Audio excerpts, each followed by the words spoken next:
is going on, Deadlock fans? How's everybody doing this evening? Thank you all so much for joining us for episode number 3 of the Deadlock podcast. Myself and my guy Manpreet, MMA Lock of the Night, bringing the best new MMA talk show on the web to ya. How you doing tonight, man? I'm good, dude. As we were talking just before going live here, I just have to shovel or at least get a dent in the shoveling because we're supposed to get wrecked with a snowstorm tonight. So not looking forward to it in the morning. Thought I'd make a dent in it today. But yeah, that's just another life of living in the Toronto up in here in the 6. It's just a weekly thing for us. How about you? How have you been doing, brother? I'm not shoveling any snow or anything like that, so I'm solid, man. I'm good to go. And you know, for the people who may or may not know, I'm a massive Coyotes fan, bro. They just pulled off the biggest upset since 2006 last night, so I am beyond pumped, proud of my boys. It was a good night to watch some hockey. I'm in a good mood. Are they making it to the playoffs? Like that's really all I care about when it comes to team sports. They're not making it to the playoffs. Like what were they plus 300 dogs or something? Plus 400 They dogs? were like plus 450 before the game started, I think. I mean, the Avalanche were laying 2.5 goals, which means the bookies expected them to win by at least 3. Coyotes dragged them into overtime and got the damn thing done. So I'm good to go. Not often, like at least from the little NHL betting I've done in the past, not often do you see a plus 200, plus 300 actually cash. So damn, good to you, man. It's some good degenerate betting kind of holding you over between Bellator and obviously the event that we got coming up this weekend. So shout out to you, man. Thank you. I appreciate that. But I mean, do we have to talk about Bellator? Like that, my ass still hurts from that Bellator event, man. I'm not feeling it. Dude, I'm always a fan of when Ben Henderson is fighting. He used to be one of my favorite fighters, but obviously we're going to touch on that a little bit later in this podcast. But again, it's whatever, you know, if we're not talking betting wise, at least it's entertainment to hold us over until the next UFC event. But don't worry, Clint, we got 8 straight UFC events starting with this weekend. So yeah, we're going to have plenty to chew on and plenty of news, unlike this episode here, because me and you were scrapping for some headlines and stuff that we can talk about. But I think we got a couple good ones that we can talk about, and then obviously get into the segments later on in the show as well. Yep, absolutely, man. And so as those of you who are dedicated Deadlock fans already may know, just a heads up, we are currently streaming on my guy Manpreet's channel. This is Lock of the Night's channel. We are going to be migrating very, very soon to the Deadlock's own channel. So if you haven't already, follow the Twitter handle, go follow the YouTube page, because everything's going to move over there, you know, moving forward. Why don't we jump straight on into it, Lock? Our first topic of the evening is one of those breaking news items that we were talking about is Jake Paul agreeing to potentially fight Anderson Silva. I remember when everyone was going off about Jake Paul and everyone was talking about he needs to fight somebody real, throw him in there with somebody, you know, who's got hands, that kind of a thing. You know, Logan Paul versus Silva was that was a bit of a more, you know, fun charity type of thing. I think the Jake Paul versus Anderson Silva would be taken a decent bit more seriously, and I got to give the guy props because he came out and said that he would fight Silva. That's the kind of situation where people are waiting for him to fight someone semi-legitimate, even though Anderson's a little over the hill like all of his opponents are. He's far more dangerous than somebody like Tyrone Woodley. So kind of want to hear your thoughts on it, man. What do you think about Jake Paul potentially taking on Anderson Silva? Well, you know, I think even though Anderson Silva is a little bit over the hill at this point in time, it's still a giant step up for Jake Paul, right? Anderson Silva still doing the damn thing over there in the boxing world. The funny thing is he made his boxing debut in 1998, where he actually lost a decision that night, and then obviously got into the MMA game. He had another boxing fight in 2005, which he won by KO, and then that's obviously when he started getting into the UFC, won the middleweight title, and we know the UFC contracts. He's now boxing while under the UFC banner, but obviously that's what he jumped to as soon as he got cut from the UFC, or at least got let go, and he got that split decision victory over Julio Cesar Chavez Jr., who wasn't that bad at the time, right? Like it's a decent, solid win. If I'm not mistaken, Anderson Silva was a pretty hefty underdog going into that fight, and he was able to pull it off. Then he goes out there and obviously has that quick KO victory over Tito Ortiz. But now against a guy in Jake Paul who's trying to make a name for himself, we got to give some credit to Jake. If this fight actually comes to fruition, it's a dangerous fight for him. Say what you want about Anderson Silva. you know, if Jake Paul knocks him out, even if he's 40, whatever the fuck years old he is right now, to me that would still be impressive. I still feel like Anderson Silva could touch him up on the feet. I would be interested in seeing what the betting line is there, because if they put Anderson as a dog, I'd be forced to take a shot there, in my opinion. I got to give Jake Paul his credit, but you can't be the favorite over a guy like Anderson Silva, even at 42, 43, 44 years old that he's currently sitting at. So I want to see it. I think it's a bit of a too big of a step up at this point in time. There should be somebody between Tyron Woodley and Anderson Silva, maybe another lower level boxer and maybe another YouTube personality or something like that. Get the Tyson, or what's his name? Tommy Fury. Get that fight out of the way first. Let's get him in there with a legit boxer, or, you know, a legit boxer on the lower tier of this side of things, right? I don't really follow boxing too closely, but apparently Tommy Fury is not that good, and a lot of people are quite confident on Jake Paul going into that fight. But at least he's a boxer. Let's get that fight done with first, and then give him Anderson Silva. But I'd be on board. I would rather watch Anderson Silva versus Jake Paul than Jake Paul versus Tyron Woodley, or Jake Paul versus who the fuck. You know what I mean? I'm down with that fight. What are your thoughts on this one? How do you feel about it? Yeah, man, I kind of like it because it keeps the Jake Paul versus MMA narrative rolling. Yeah. Like I think that's kind of fun that he's gotten to the point that he's just taken on Dana White and the UFC and all the former UFC MMA fighters. Like, I kind of like that. It's growing on me a little bit that that's kind of the thing, and we're all going to keep on piling on until somebody is able to actually take him down. But I completely agree with you. This is a big step up in competition. The one thing that we've learned about Jake Paul is he's from the Floyd Mayweather school of business, man. He is never going to put himself in a bad situation. He is never going to give himself an opponent who he doesn't think he has a significant edge over. And that's why he's been fighting guys like Ben Askren. That's why he's been fighting a Tyron Woodley, guys that are much smaller than him, people who are way past what would be considered their prime, or in Askren's case, not even a striker at all. Like, that's how he's getting these layup type matches done. Someone like Anderson Silva, that might be biting off a little bit more than he can chew for once. Anderson Silva was a real 185er who has knockout wins over 205ers. This is not a small man. This is not a man who is incapable of hitting someone the size of Jake Paul hard enough to knock them unconscious. He also has boxing experience, and even though he's too old to fight against the best the UFC has to offer anymore, he obviously still has all of his skill, all of his talent, all of his speed. I think Anderson Silva is a very dangerous opponent. And like you mentioned, man, when we talk about degenerate betting, I'll throw some cash down on Anderson Silva when it comes to a fight with Jake Paul. Absolutely. Yeah, one thing that a lot of people are starting to say about Jake Paul now is they're respecting him, right? Because of what he's trying to do with the stance of fighter pay and all that. And I'm not sure how much of effect he's actually having with it, you know, buying the Endeavor stock. And that was obviously in the news a week or so ago.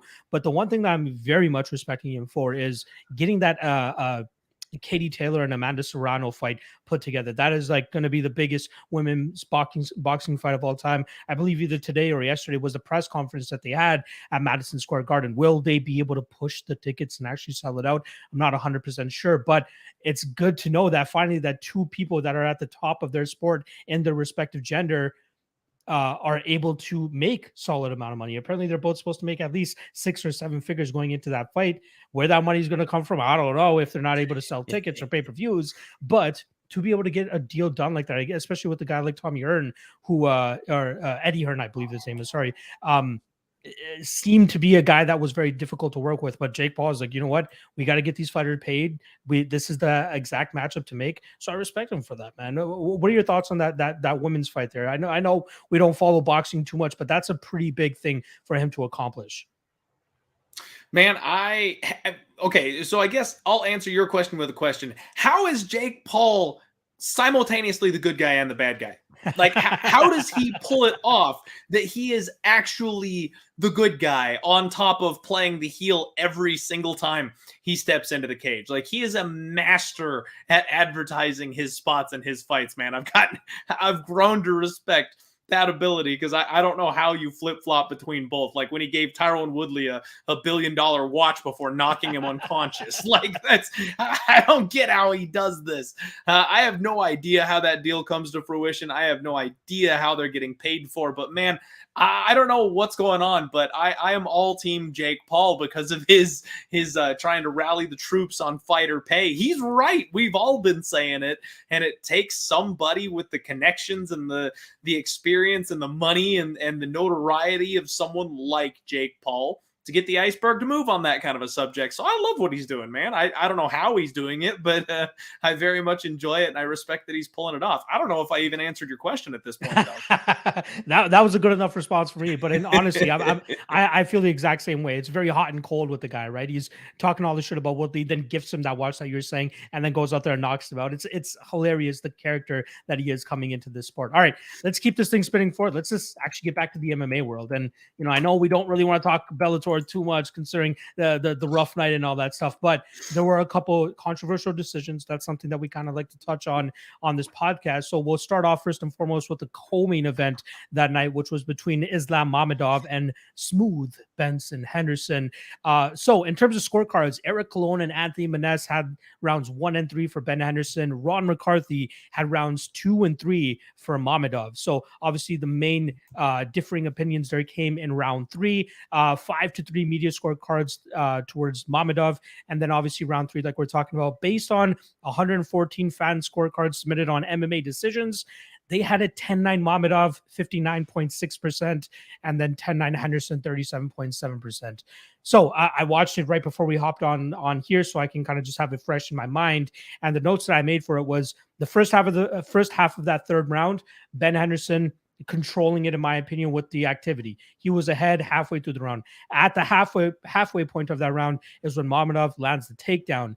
He gets wrapped up in a weird like cradle type position for about 48 seconds where nothing really happened, but then he was able to get out of that because Ben Henderson rolls for a knee bar. And he didn't really have the knee bar, but he was in a position where Mamedov was able to start raining down some shots to the body. And that's where the damage, number one criteria, that's where the damage starts to come through. And he was able to really punish him from that top position. Based off of that alone, I scored that round for Mamedov. I scored round 3 for Mamedov. I absolutely believe that he deserved it based off of the damage. Again, the first half of the round was Ben Henderson by a smidgen because there was volume. It wasn't anything big he was landing. He was landing a couple leg kicks. He was staying active. Mamedov was throwing, but not enough. But then once he lands a takedown, that starts to sway back to evens. And then once he starts landing the damage from that top position, that starts swaying it more in his way as well. How did you feel about that fight and that specific round? And then we'll move on to the main event after that. Man, I think you kind of nailed it when you say, how do you feel about the fight and the round? Because the whole fight comes down to that round. That's the only thing up for debate here, I think, because so round 1, you can potentially debate. I mean, there's a little bit of an interest going on, like you mentioned, about the aggression, the control, the damage, and we have a hard time really figuring out what we should be scoring submission attempts, right? Do they actually score damage? Because they're not really damaging you. But, man, being close to finishing the fight is the definition of what round 1 was. I have no idea how Ben Henderson didn't win that thing via first round submission. That choke was as deep as I have ever seen. He was squeezing with everything that he had. The dude's head was turning purple. No clue how he didn't go unconscious there in the first round. So I have zero issues with anybody giving Ben Henderson round 1 in that fight. In fact, I think you have to give Ben Henderson round 1 in that fight. He's the only one that did anything of any significance, even though he was on his back. Now, round 2, completely different story. That's Mamedov all day. When you go to round 3, that's where we kind of start to divide that line. You say, how much is the submission attack worth? How much is attempting to finish the fight worth? And I think there's a sheer difference between round 1 and round 3. He nearly had the man unconscious in round 1. He almost finished the fight in round 1. Mamedov was never in any trouble in round 3. Like, Ben Henderson got on his neck a couple times, but it was never deep. It was never scary. He always passed off to side controller to half guard. He was looking for the Von Flue choke a couple of different times. Like, he was never in danger after round 1. And like you mentioned, the top control time, the ground and pound, the damage, that is how you actually score an MMA fight. So in my opinion, it's highway robbery to give Ben Henderson round 3. Man, I don't think we talk about it enough anymore. I was talking to my wife actually after the whole thing let down about it, is that we used to focus really hard on hometown advantage. We used to talk about where the UFC is going and what fighters are going to get the edge from the crowd pop, from the noise, from people going nuts when they do anything. I've completely forgotten about hometown advantage. Like, COVID has ruined my perception of what happens in MMA fights because it just seems like a level playing field. Everyone's going to Vegas. We're always in the Apex. Nobody really has the hometown advantage because nobody cares really about the hometown Vegas fighters. There's so damn many of them. They're not getting extra pop. There's no fans to scream when you parade your kids around the octagon before the judges' scorecards get in. And that's a whole nother issue in itself. But man, I just think that we've completely forgot about the fact that the crowd has some sway over the judges. And that was a fight that shouldn't have been given to Ben Henderson, but I firmly believe that the roar of the crowd when he did anything probably swayed the judges a little bit. I think it was a pretty bad decision and a perfect example of hometown cooking. Yeah, for sure. Even in that third round, like you were saying, those small shots he was landing in the first half of the round, the crowd was just going nuts. It was so lively. Like, I think if it was in anywhere else in the world, that would have been a quiet crowd, and they wouldn't have been so jacked with the lack of activity that was going on in that round. But yeah, I absolutely agree. A hometown boy there, Arizona-based Ben Henderson getting the rub there. So another Arizona-based fighter in the main event, Ryan Bader, gets his hand raised via unanimous decision. I'll give you guys the quick facts on that one there. We got Bader, who was actually Eric Colon, Chris Lee, Ron McCarthy, they had a unanimous rounds 1, 4, and 5 for Ryan Bader. 7-3 media scorecards in favor of Moldavsky, and then it was round 5 that was the most controversial. Every other round was pure just on one side or the other. Bader rounds 4 and 5, 1, 4, and 5. Moldavsky round 2, and then 5 was another, or 2, 3, and then 5 was a toss-up. So round 5, based on 99 fan scorecards from MMA decisions, 10-9 Moldavsky, 64.6% of people believe that he deserved that round. 34.3% of people believe Bader won round 5. So in my opinion, after watching the fight, Bader was pretty much controlling the first half of that 5th round based off of damage. Not much going on. There was a lot of them kind of engaging and then pulling away, engaging and pulling away, but it seemed like Bader was getting the better of those exchanges. Midway through the round is when Moldavsky gets that back position where he has Bader kind of just on the ground in a turtle position, and Moldavsky is literally just holding him there. He's not really doing much damage, not really throwing any pitter patter, just trying to maintain the position. Bader eventually gets back to his feet and then starts landing strikes, especially when Moldavsky starts going for the double leg up against the cage. And that seemed to be the most significant part of the round for me, is Bader landing the damaging shots while defending a takedown. And although he gave up the takedown, Moldavsky did nothing with the takedown. He just slayed on top of him. Sure, it seemed emphatic, it seemed nice and all that, but we're looking for damage here. And whoever damaged the most that night, or that round specifically, it was Ryan Bader, in my opinion. So I think that decision was correct. I do believe that Bader deserved that round 5. Say what you want about hometown cooking, especially considering that 65% of 99 fans believe that Moldavsky deserved that round. I think based off of damage, you got to give it to Bader. How did you feel about that one? You know, man, I actually completely agree. This was one that when I looked back on it, it was a whole lot closer than I really expected it to be. Watching it live in the moment, full disclosure for everybody, I had a parlay that had both favorites on this fight going, so I was a little bit biased at the time. I completely stand by anything and everything that I said about the Ben Henderson fight. The Bader fight, not so much. I really thought that Bader deserved the loss on that one, and I did say, I think I tweeted it right after the fight happened, that I scored it, 3-2 for Moldavsky. But based on what we just saw with Ben Henderson, I fully expect Ryan Bader to get the hometown rub and get his hand raised, 3-2 for Bader on the judges' scorecards. And that did go ahead and happen. But I think this one was a lot more close, Locke. And actually, this is where we're really working hard to get robbery out of the verbiage that we see on a daily basis when it comes to MMA. There are close fights, and then there's robberies. I think that Ben Henderson winning was a robbery.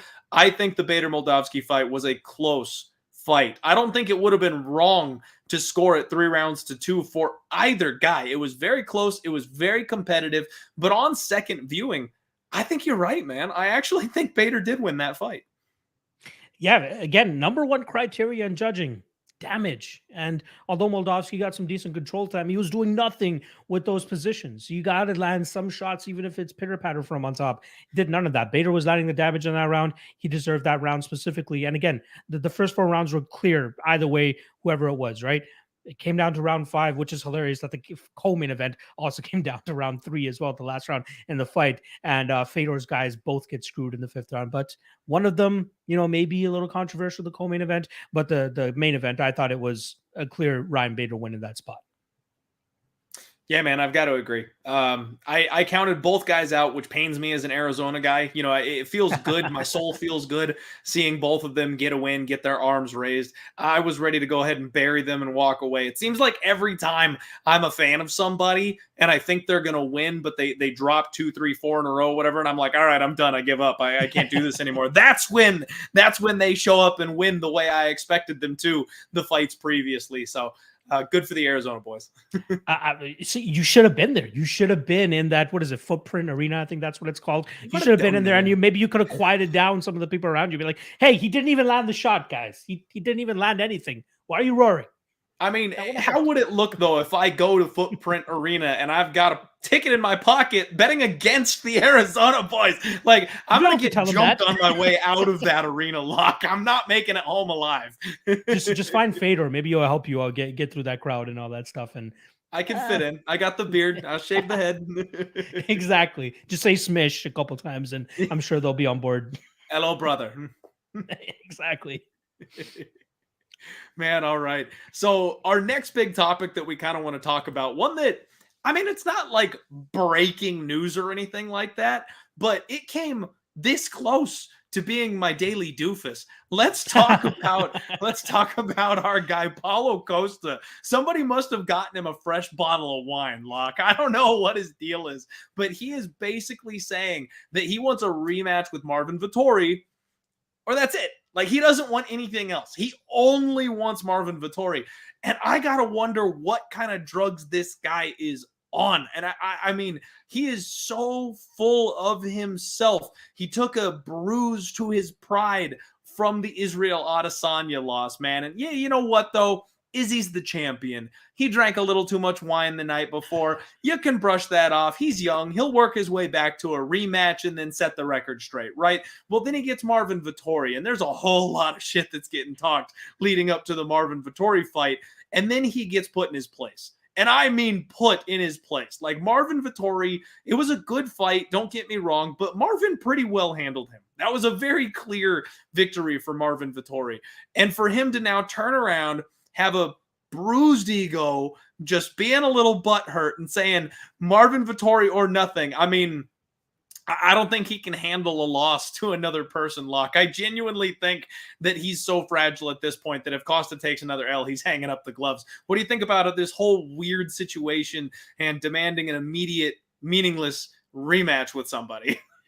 Let's not forget the whole weight debacle that fight week as well, right? Remember, He fucking came in. He's like, we're going to fight at 205 or whatever the hell this shit is. It's a catch weight bout now. I'm not making him weight. Like, he didn't even seem too bothered by it. Like, to me, it seemed like he wanted to go out there and it looked like it possibly could have been the last fight on his contract. He wanted to lose that fight and then just go fuck off and go somewhere else. But seems like he's really adamant in terms of wanting to fight Vettori once again. He seems to have some sort of hatred towards him. And it's interesting because the interview where he revealed this, he starts it off pretty legit. Like, he goes, oh, I understand that I can't fight for the title now because I'm not in the running, but I want that Marvin Vettori fight. He seems to have some sort of hatred towards this guy. This is what he said, quote, I don't respect him. I want to end his life. He's an asshole, a fool. He had this win over me and he thinks he's the man, but he's an asshole, a child.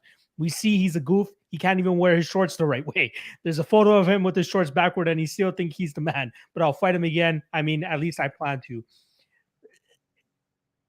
What can you say about it, though, right? Like, Vettori, obviously, we saw him last time come up short against Israel Adesanya. I doubt he has any want or need to fight a guy like Paulo Costa again. And Paulo Costa, if he doesn't want to fight anybody else, then he's just going to be sitting on the shelf, right? What is he going to be doing with his career? You got to believe either move up to light heavyweight, create some more opportunities for yourself, or be a child, stay at 185, and only shoot for that Marvin Vettori fight. I wouldn't be surprised if he keeps going on this crusade and keeps talking shit about Marvin Vettori, that it would ruffle the feathers of Marvin Vettori. I'm not sure if you saw that interview from Sean Strickland earlier this week, but he calls Marvin because apparently Marvin has issues with his emotions, and that's exactly what he thinks of that. So I wouldn't be surprised if Paulo Costa keeps talking shit, ruffles the feathers of Vettori, and we eventually get the rematch. But I guess, like, what do you even do with Vettori now, right? He's still looking for a way to climb back into the top two, or at least title contention as well. At least fighting another name like Paulo Costa again, getting another win under your belt, trying to redirect the loss from your last fight and it shift back into the win column. I get it. Paulo Costa is still a top 5 guy. I wouldn't mind it. I'll say it. I don't mind it. Clint, do you want to see this fight again? Makes sense. No, actually doesn't make sense. No, man, Paulo Costa, he's the second coming of Tito Ortiz. Like, he can't put his thoughts together, man. I'm actually with you. I actually wouldn't mind it. I think that Marvin Vettori, having the loss to Israel Adesanya, he's one of those number one contenders that's in no man's land. He's that guy that can't quite have the title shot again just yet. But what do you really do with him? Because he's beaten most of the people that he needs to. Yeah, there's a couple of other top 5 guys up there that he could probably go ahead and circle about and face. And if I'm being honest, I think he beats. I think Marvin Vettori is pretty much the clear number 2 guy in this division right now. And I am saying that with the title challenger, Whitaker coming up here against Israel Adesanya. I think very highly of Marvin Vettori, and I think that he just ends Paulo Costa. I actually tweeted him, Locke. I very rarely tweet or tag fighters, but I retweeted the thing from Costa. I tagged Marvin Vettori, and I said, just end him. Like, this is a perfect opportunity for Marvin Vettori, who already is one of the slickest guys in the MMA game today. Have you seen his style game? Like, the shit that he wears, I wish I could pull off half the swag that Marvin Vettori has. He absolutely bleeds style and self-belief. And if he turns around and goes, number 1, I just kicked your ass. Number 2, it's an easy paycheck. Bring it on back in. I'll do it again. Like, that would just be the most baller move that we've ever seen. Everybody always says, no, easy paycheck. I don't want to do that. Give me the next guy. I'm like, bro, take the easy paycheck. Like, show the world what kind of a badass you are.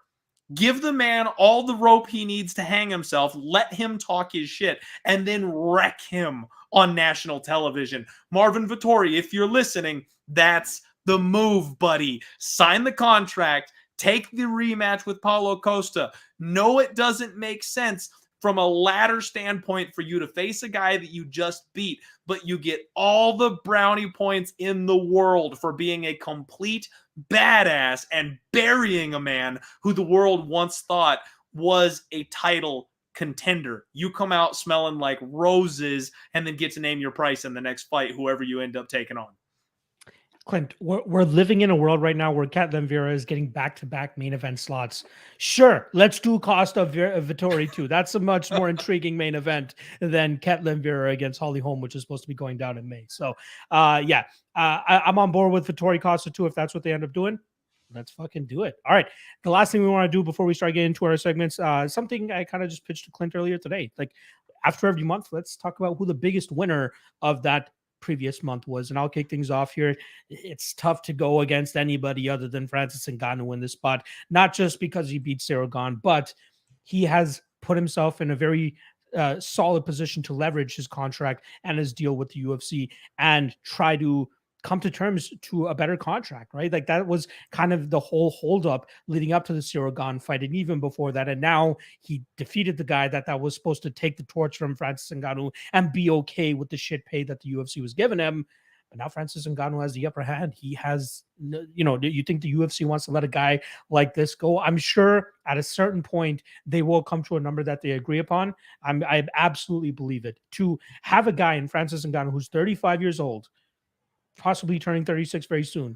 You can't just leave this guy on the shelf for as long as this could possibly go if it goes sour. But I think that with that win, not to mention the knee surgery that he's probably going to have after going into that fight with the torn MCL, he's going to be out for a while. But that gives you more than enough time to go out there and hammer out a legitimate contract. And again, what better way to win January than win your fight, a heavyweight title fight, and then obviously put yourself in a position to be to have a little bit of leverage at the bargaining table. So Francis Ngannou is my biggest winner for January. How about yourself? Now, what everyone needs to bear in mind is that Locke and I generally don't compare notes on these things. There's a whole lot of different segments that we do, and we know we're doing the segment. We do not know each other's answers. I 1000% agree. Francis Ngannou is my winner for January as well. I mean, how could it really be anybody else? Nobody won as much as Francis Ngannou did in January. I mean, the UFC quite literally stacked the deck to try to get rid of this man, to try and break him down, to try and make him easier to deal with. And he got rid of all of them, doing it on a broken knee. I guess I should say injured because it's a torn ligament, not a broken knee, but you get the point. Doing it with an injured knee in a way that nobody saw coming. I mean, even people like myself who chose to bet and put my hard-earned money on Francis Ngannou, if you were to tell me he was going to win a 5-round decision over Cyril Gane, I'd have called you batshit crazy. And especially if you told me he was going to do it with wrestling. I had no idea that game plan was coming. I had no idea he was capable of that. And I'm one of the people who was singing his praises and ready to cheer him on, Locke. So I completely agree. Francis Ngannou absolutely wins the month of January, but he's got one extra accolade that you failed to mention. And part of the reason why he's the biggest winner of January is that even his opponent, Cyril Gane, gave him a compliment on his big dick at the weigh-ins. So you got to get the extra points. If someone was tied with Francis for winning January, that pushed him over the hump. He's absolutely the winner. I love it. I love it. All right, man. So we got our winner for January synced up, and we'll definitely keep people up to date on that one. What we're going to do is transition into one of everybody's favorite segments right now. Let's talk some stonks.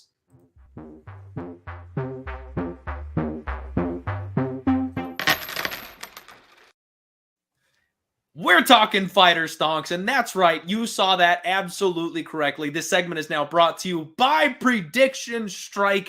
Thank you all, the fans, the viewers, the listeners. A couple of you reached out to us and let us know, hey, that Stonks thing you guys are doing is kind of like what they have happening over at PredictionStrike. You're absolutely right. It is exactly like what they have over at PredictionStrike, and we had no idea. So we went ahead and reached out to the fine people at PredictionStrike, and we are happy to report they've sponsored the segment. So what we have now is an opportunity for you all to join us playing some stonks. If you sign up at PredictionStrike and you use the code LOCK, that is LOCK, case not sensitive, you get a free fighter stock with a deposit of $20 or more. So come hang out with us. What we've done is we've kind of shifted around our fighter stocks rules just a little bit here since we're using PredictionStrike. Both of us actually deposited $50 a piece on PredictionStrike to use. We are kind of getting rid of the fighters that we sold on because we never really owned them in the first place. And we've purchased the fighters that we said that we're buying on. We are each buying one share of each fighter so that we make sure we keep it even across the board. And then we can monitor who's winning and who's losing based on the fighters that we bought over the course of the year. And then, of course, when we want to actually sell a fighter that we own, we can do that. And we can actually log the profits. So I'm pretty excited about this whole thing with PredictionStrike. Locke, what do you think about it? Yeah, again, shout out to everybody that just kept pitching it in the comments section, in the live chat, even Twitter. People were DMing me. They're like, dude, check out PredictionStrike. They would be the perfect fit for this segment. And, you know, after I looked into it, I was pretty impressed with what I saw. And after reaching out to their team, they seem to be very privy on having this partnership and moving forward with it. Because, again, we got the fans, we got the fan base to go out there and make this a bigger platform. They're still relatively new. I'd say within the last 2 years or so that they launched their platform. They're only available in the United States for now, but they are planning on international expansion in 2022. So if you can't get on their website now, I promise you guys will be able to in the very near future. But it makes our job so much easier with this Fighter Stonk thing, because again, like we spoke about last episode, we kind of went into it blindly where we're just like, we're gonna buy fighters and, you know, it should work itself out. But then we started thinking about, we're like, how are we going to track this? Like, we even discussed having a possible spot where we just make up our own point system, but that's going to take a little bit too much work. Prediction Strike, they already got it down pat, man. I love their platform. I love everything that they're doing. So Clint and myself have already gone onto the site. We've purchased our fighters at the price that they're currently at. Maybe not as not what I was expecting, but again, I did pick Khamzat Chimaev, and obviously he's going to be one of the more higher higher price stocks there. But I'm expecting with his win over Gilbert Burns, hopefully, knock on wood, that's a fight that gets announced in the next couple months. That price should still go up, so I'm happy with that as well. So what we're going to be doing, and I kind of didn't even tell Clint this before we round onto the show, because we could just keep going and buy every single fighter if we wanted. So I thought the best thing that we could do is, every episode we hop on, we show off our portfolio, see what we got going on, and then we can decide whether we want to sell any fighters that we currently have, or if we want to buy more fighters. And I think the best way to do it is if we kind of put a cap of 3 fighters. Even if you don't want to buy any fighters, you don't have to buy any fighters. But if you want to buy a fighter, you want to buy a stock, let's make it no more than 3 fighters. So if you want to go ahead and kick it off, I'm not sure if you got Prediction Strike ready to go. We can toss it up on the screen here, show off your beautiful portfolio that you got. There you guys go. I'm all set. Yeah, go for it. We can give you guys a little bit of a tour here, actually. This is Prediction Strike here for you, so make sure you go check it out. The cool thing is, right up here, you can see my portfolio value is $12.11. My cash left out of my $50 deposit, I've got $37.58 to work with. So, of course, what we wanted to do is get the fighters that we originally told you guys we were purchasing, and make sure we've got those stocked up there, and then have a little bit of wiggle room. That way we can add and buy more fighters as we continue the segment here. So my team consists of Askar Askarov. He was expensive as hell, $4.51 for a share. Merab, $3.53. I got my guy Jeff Molina at the swinging deal of 91 cents, less than $1. I love that because he's just going up, baby. Jamal Hill, and then I actually chose Maria Agapova, if most of you remember last week. Unfortunately, Prediction Strike doesn't have her in the system. Who I was debating getting in that spot was Erin Blanchfield. So I did go ahead and decide to purchase a share of Erin Blanchfield instead of Maria Agapova. Once they add Maria Agapova, hopefully at some point down the road, I will, of course, add her to my stonks. What you can do is actually search and select fighters, and then they've got this cool little star function on them, where you can add them to a watch list. So you can actually see their stocks go up and down. And as you see, a guy like Michael Trezano here, there's really no information on him. So right here, they will show you where his stock has gone up or down, percentage, his record, how many knockouts he has. And then right here, the price of the stock. Right now, it's a $1 current price tag.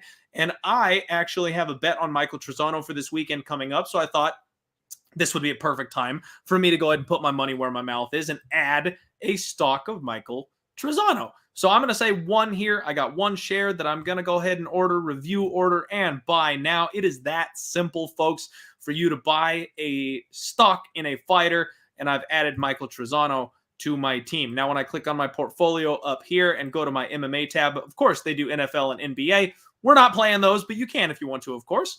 Right here, you go to my NBA or my MMA team, and Michael Trezano is now on my roster. When you tag over to the watch list, he's still there. I'd have to remove that. But Locke, the other fighter I want to snag is Miss Casey O'Neill. I'm going to go ahead and add Mike Trezano and Casey O'Neill to my team for the game. And it's that simple, folks. That's how it works. It's super easy to use, and it functions exactly like an actual stock market. Here, I want to bring up Merab. Doesn't really work very well because obviously he came in high and he's just stayed that high the entire time. Let's see. Jamal Hill, you can kind of see how his graph like goes up and down throughout time here as far as his value goes. It's going to be a real fun way for us to play the game, monitor how our fighter stocks are doing, and kind of keep an eye on things moving forward. I saw Evan earlier ask the question, do us little people get included in your stock segment, or we just get tracked on the website? Evan, if you guys all want to actually participate in the fighter stocks and you want to play along kind of how me and Locke are doing, upload your $50, buy your stocks. I think chat interaction is something that we keep kind of to a minimum on this particular show, but during the Fighter Stock segment, I don't see why we couldn't shout people out. If somebody buys a stock that jumps up 25% and they want to say it in the chat or something, we can highlight you and, that kind of a thing. It's just going to be kind of an ongoing game that we play over the course of, I don't know, a year or something. It depends on how long we feel like doing it before we review who's made and lost the most money. Yeah, I think we should kind of reevaluate at the end of the year. I think we kind of went into this with that year time frame in mind, and I think at that point we can just see, okay, we both start off with $50. Where are we sitting now at the end of the year? And we already have our deadlock duel challenge that we're doing. We'll see what we come up with for this Fighter Stonks thing. But yeah, I absolutely love your idea in terms of getting the fans and viewers involved as well. Yeah, we'll find a way to make it fun and involving for them. Obviously, involving them during that segment as well. But we'll see what else we can come up with to try to get them to feel more involved. So let me go ahead and share my screen as well, so I can show off my beautiful portfolio as well to you guys. Here we go. I believe it is showing now. Is that correct? Nope. Here we go. Bang. There it is. All right. So Magomed on Collab, obviously, it looks like his stock is starting to go down for some reason, about minus 12%. But when we got in, it obviously lets you know your position right here. I got in at $3.39.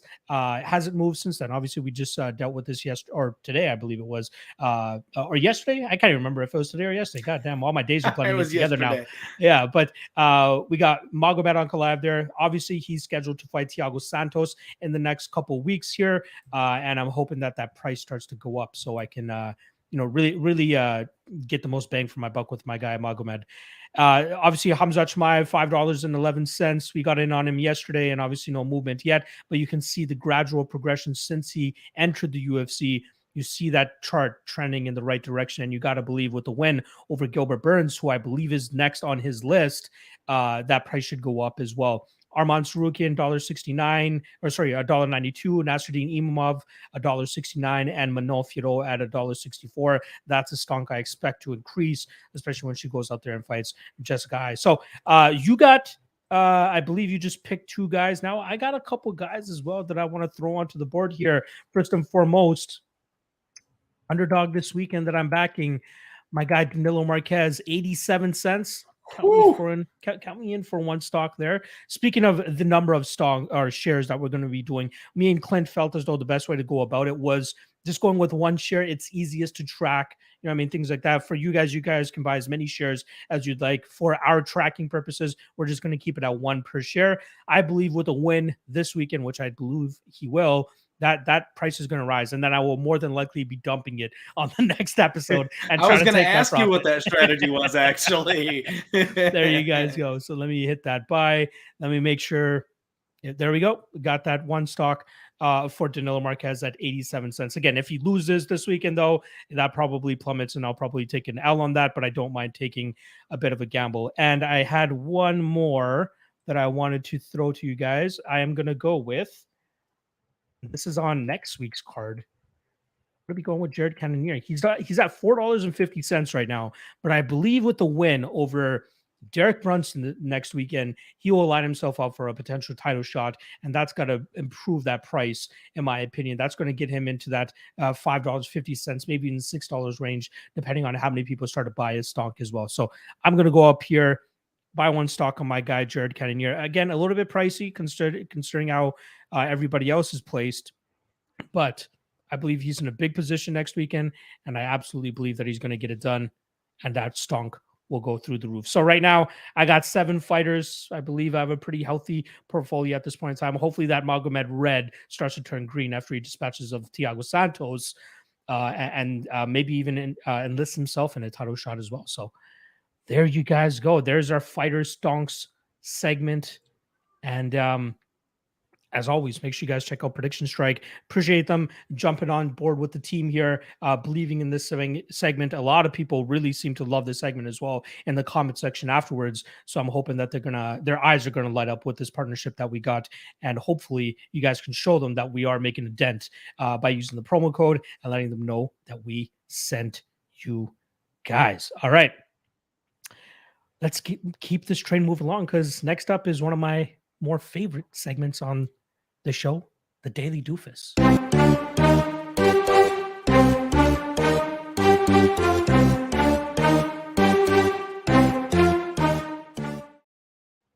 All right, Daily Doofus. This week was an easy one for me. As soon as I saw this excerpt from the interview, I had to go with my guy Jeremy Stevens, calling out Jake Paul, not just calling him out, but saying fans would love to see me fight Jake Paul.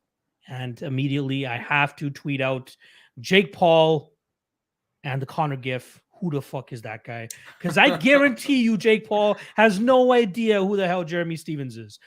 Thank God Jeremy Stevens has now found himself over there at the PFL. I feel like he could find some decent success over there. I believe he's joining the 155-pound division, which is kind of shaky over there, right? I believe House Manfiel was the one that won the championship last time around. So Jeremy Stevens could absolutely insert himself there and be a solid spot. But man, let's quit with the Jake Paul callouts. I know we kicked off the show with the Jake Paul segment, but that's obviously because Anderson Silva is actually boxing and that fight could absolutely happen. And that's a fight that people would probably like to see, but not Jeremy Stevens. Jeremy Stevens ain't no needle mover, as they say. He doesn't do anything crazy. He might bring a couple of UFC fans over to the PFL, but if you already watched the PFL, more than likely you already know who Jeremy Stevens is. He's not bringing, crazy amount of fans over there, and he's not doing anything for the pay-per-view buys either. Sure, he might talk some shit, but it's not usually the greatest shit talk either. No, we don't. Come on, Jeremy. Daily Doofus this week. We don't want to see you fight Jake Paul. What do you got, Clint? I mean, first off, I've got to credit you on that. That's an excellent selection with Jeremy Stevens, and there's something to be said about knowing where you lie in these types of situations. Like Jake Paul just knocked out a 170-pounder. A guy that's fought at 145 is now going to jump in the ring and take this guy on. Like first off, that's a death sentence. Sorry, Jeremy. Like I know you've got confidence in yourself. That's great. But I hope he has some success over in the PFL, man. I am actually a Jeremy Stevens fan, so I want him to do well over there. But that was just a bad move. My Daily Doofus award is actually going to go to one of the participants of the main event here coming up on Saturday, Sean Strickland. Did anybody else listen to his fighter interviews today? Like, what is the matter with this man? I love Sean Strickland. I really do. But I can't figure out if he is good or bad for the sport of MMA with some of the shit that comes out of his mouth. I mean, he starts off by referencing every single question that any interviewer asks him to some form of pornography. I mean, he made a reference to like him being a member of a casting couch. It was ridiculous the amount of ways he creatively tied porn into the questions that were being asked of him. And then he went on to explain why choosing to kill somebody using a gun would be the wrong way to go about it. And when he fantasizes about killing people, not pause, like not if you fantasize, not if you were like straight up, when I fantasize about killing someone, it's not with a gun, because that would be impersonal. Dude, that's some like Hunter x Hunter anime style shit where you're like, he's a legitimate supervillain, all right? Nobody should ever put any radioactive spiders around Sean Strickland, because if he gains superpowers, we're all dead. Like, we're all just legitimately gone. So he is highly entertaining, very, very unique individual, but absolutely today's Daily Doofus on my card. I love how he tried to save face by saying, if I could legally kill somebody, I would do it with my hands. Try to put just a little bit of a positive spin on it. It's too late, buddy. Ship has sailed. Possible 2022 middleweight title challenger, Sean Strickland, folks. Gotta love it, man. So real easy selection there for our Daily Doofuses. We went a little long explaining the whole new scene with the Fighter Stonks and stuff like that. So let's roll straight on into the next segment, which of course, giving out some picks. Everybody loves that for the Deadlock Duel.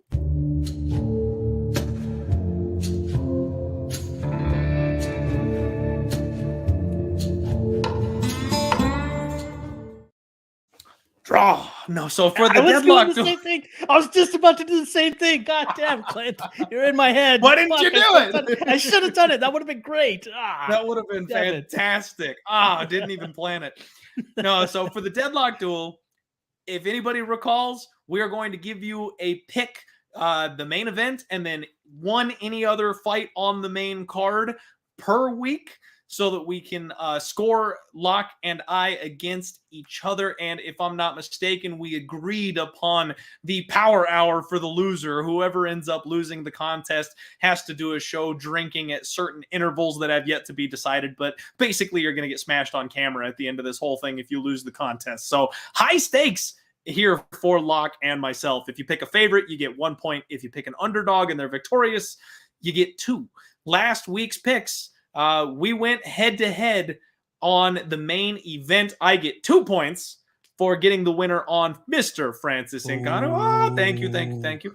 My guy here, Manpreet, however, gets home with none other than Figgy, the God of War, netting himself a nice solid 2 points in return. I took the shot on Trevin Giles, and Locke, it looked like I was going to stack another 2 points there, and then good old 5,000 high IQ brain Trevin Giles strikes again, and he sinks his own ship right there in the first round. Just whiffed. We both score 2 points, keeping the score nice and even, tight at 3 at this point. Yeah, that Trevin Giles one, man, as soon as he landed that first blow that dropped Morales, I'm like, oh, okay, he's actually going to get this done. And then he goes for a takedown. Oh, God, Trevin, come on. You made all those transformations, all that, diet change, everything. You look great on the scales. You look great in the cage. One slip up fight IQ-wise, and you fuck everything up for yourself. So let's spin it forward. We got UFC Vegas 47 and UFC 271 coming up over the next 2 weeks. And Clint, I'll actually let you go first, man. I'll let you can go UFC Vegas 47. You'll do your first 2 picks. Then I'll give mine. Then I'll do my first 2 picks for 271, and then you can go for yours. All right. Sounds like a plan. So for the main event, I'm going to go with Sean Strickland, man. I'll be honest. I am very, very close, this close to laying the hammer down from a betting perspective, not just picking him to win. I have a hard time seeing a path to victory for Jack Hermansson, if I'm being completely honest. We know how underrated Sean Strickland is on the mat. We just haven't seen him really have the chance to grapple. But if you look into his stats, if you look into his record, like, he kept Kamaru Usman to 2 out of 8 on his takedown attempts when they fought. I don't think Jack Hermansson is a better wrestler than Kamaru Usman. I think he'll be able to keep this thing on the feet.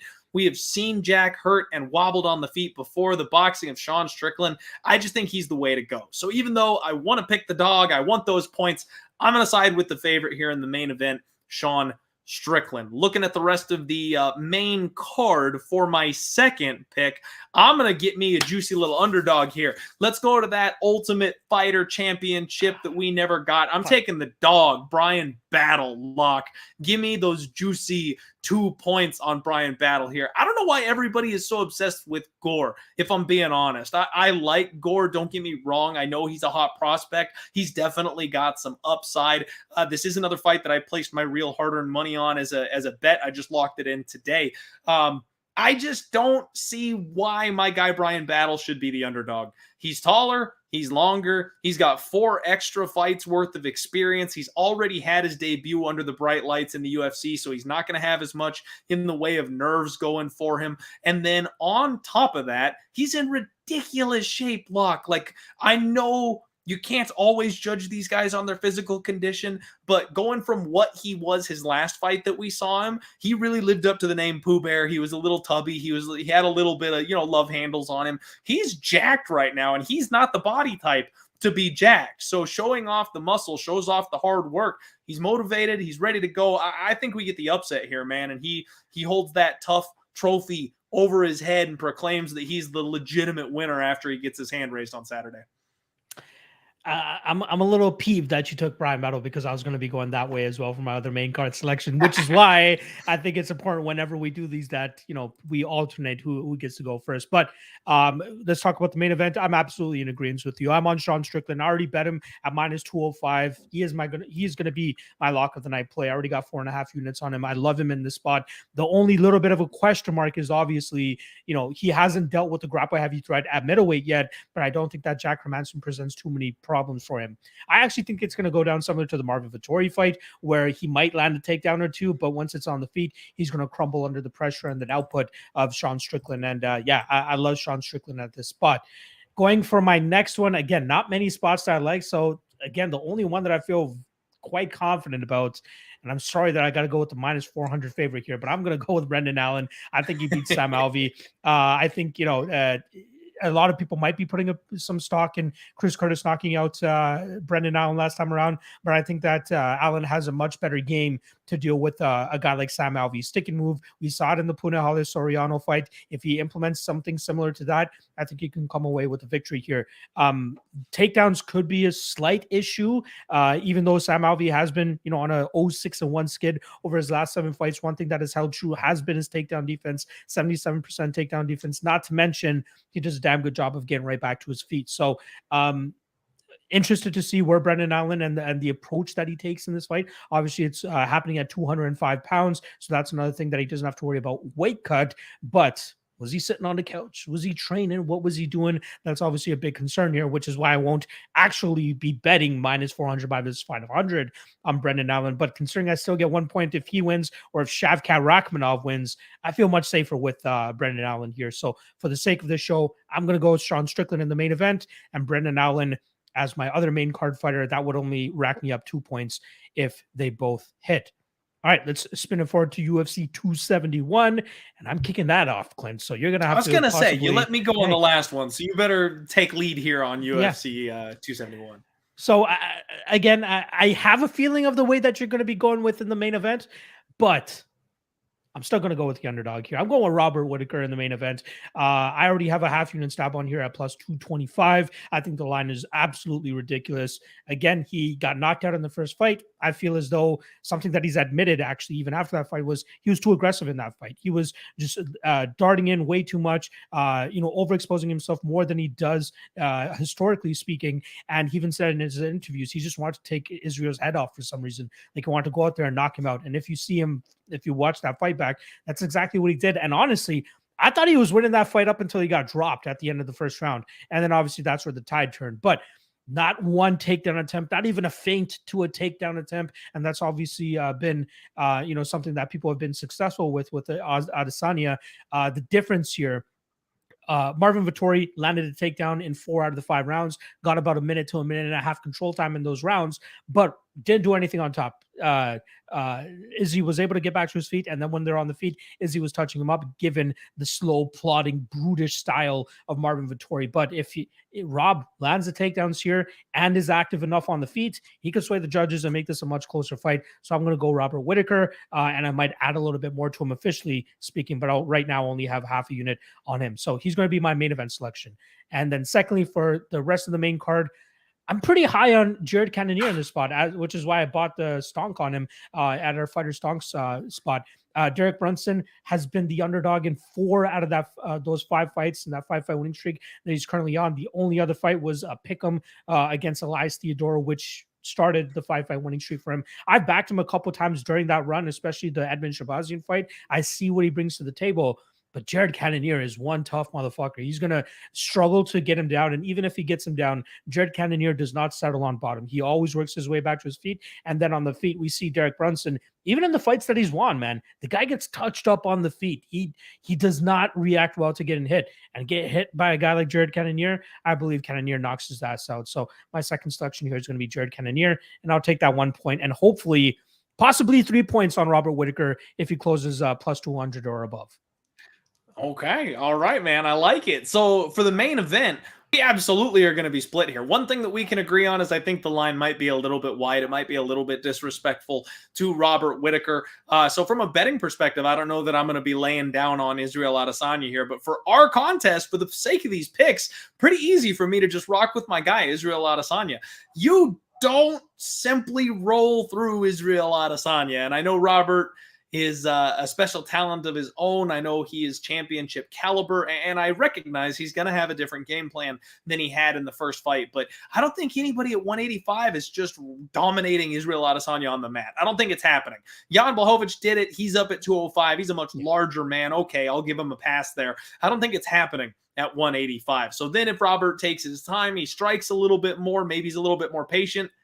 Can he outstrike Izzy for 25 minutes? I don't think any man alive in that division right now is outstriking Israel Adesanya for a straight 25 minutes. So I will happily disagree, and I'll lay the favorite here for the sake of the contest. I'm saying, and still, Israel Adesanya. I was looking at Jared Cannonier, man. So I see what you're doing there. I see what you're saying there. I don't know what it is, but Brunson just still has not made me a believer. I think eventually those chin issues are going to pop back up, and someone who's as physically powerful as Cannonier, I think, is the type of guy that's going to be a real tough matchup for him. But since I want us to not be matching on every single pick all the damn time, I'm going to pick a different spot, man.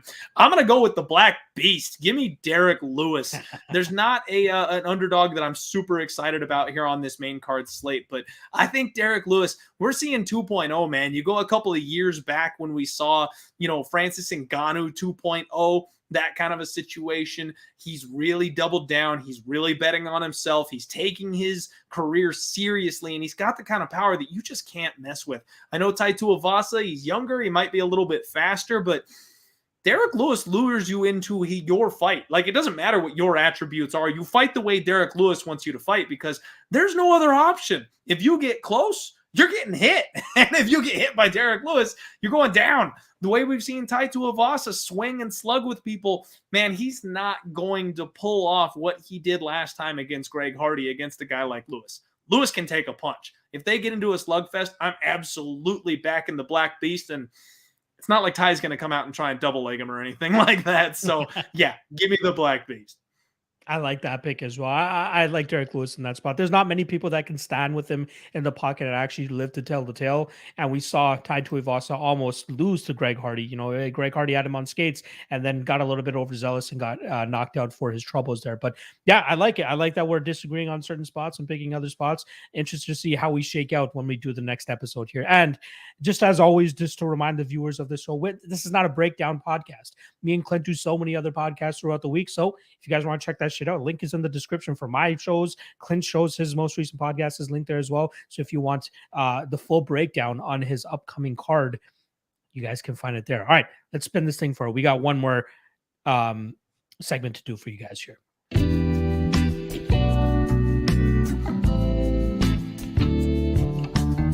Let's get deep.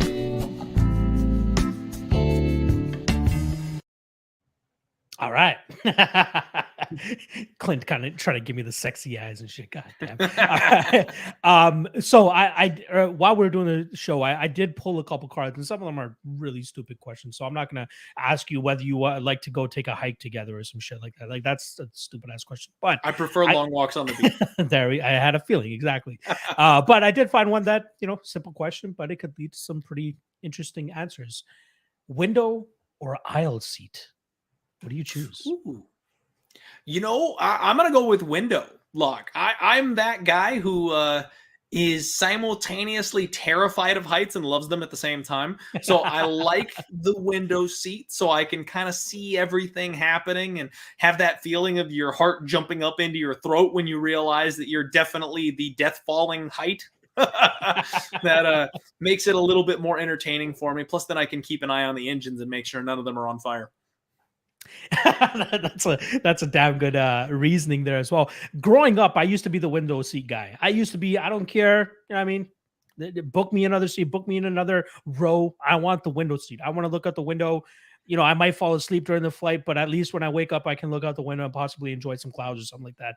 Growing up now, though, I want the aisle seat. I want to go to the washroom when I want to go to the washroom. I want to have that extra leeway on my left side or my right side when I need to, if I don't want to be touching up against the person that's next to me, whether it's my wife or, a complete stranger or something like that. I want to have that extra wiggle room. I want to be able to stretch my leg out a little bit. I want to, again, go to the bathroom when I need to go to the bathroom, especially if the person who's sitting in the aisle seat goes to sleep during the flight. The last thing I want to do is interrupt anybody. I don't want to screw with anybody's flight, anybody's experience. I want to get into that plane.